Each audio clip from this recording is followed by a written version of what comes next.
Assalamualaikum warahmatullahi wabarakatuh.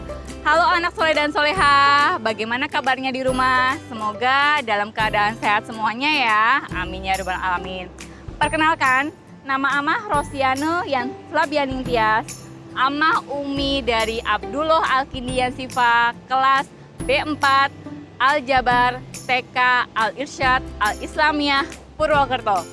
Di sini Amah akan menceritakan salah satu pahlawan revolusi Indonesia. Yaitu siapa? Kita lihat bersama. Ya, Pak Dirman. Yang lebih terkenal dengan sebutan Panglima Jenderal Sudirman. Beliau itu lahir pada tanggal 24 Januari 1916 di Desa Bodas, Karangjati, Kabupaten Purbalingga. Wow, dekat sekali ya dengan tempat tinggal kita.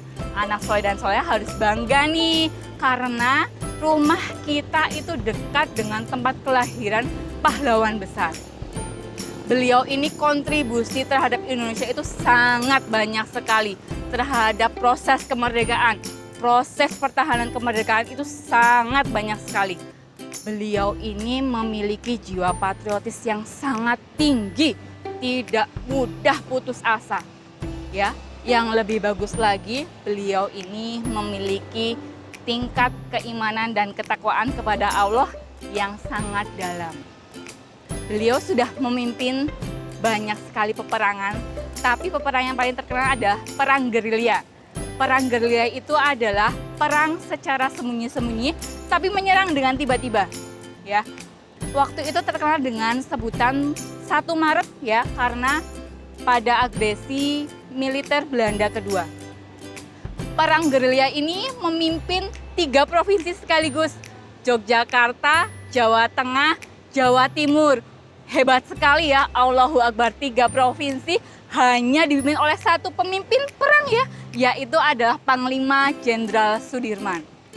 Padahal waktu itu kondisi beliau itu sedang sakit, tidak sehat ya.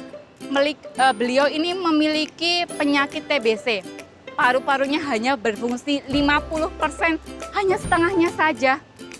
Padahal waktu itu beliau harus apa? Jalan, masuk, keluar hutan, melewati pedesaan.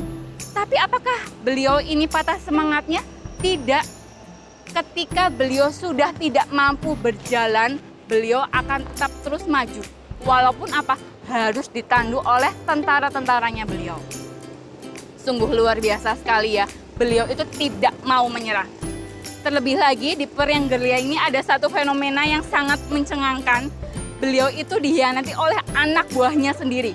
Dihianati oleh anak buahnya sendiri. Ketika itu beliau dengan tentara yang lain itu di rumah penduduk ya. Tiba-tiba itu apa? Dikepung oleh ratusan tentara Belanda. Lalu tentara Indonesia panik. Panglima, bagaimana ini? Bagaimana kita dikepung nih oleh banyak tentara dari Belanda? Tapi Panglima Sudirman hanya tenang sekali. Sudah, kalian semuanya ganti baju, lalu kita berzikir bersama. Panglima Jenderal Sudirman dikelilingi oleh tentara-tentara Indonesia, lalu berzikir bersama. Lantunkan, la ilaha illallah, la ilaha illallah, la ilaha illallah. Seketika itu masuk satu pengkhianat dan pimpinan Belanda. Ya, langsung menunjuk, bro, pintu langsung terbuka, si pengkhianat langsung menunjuk Pak Dirman.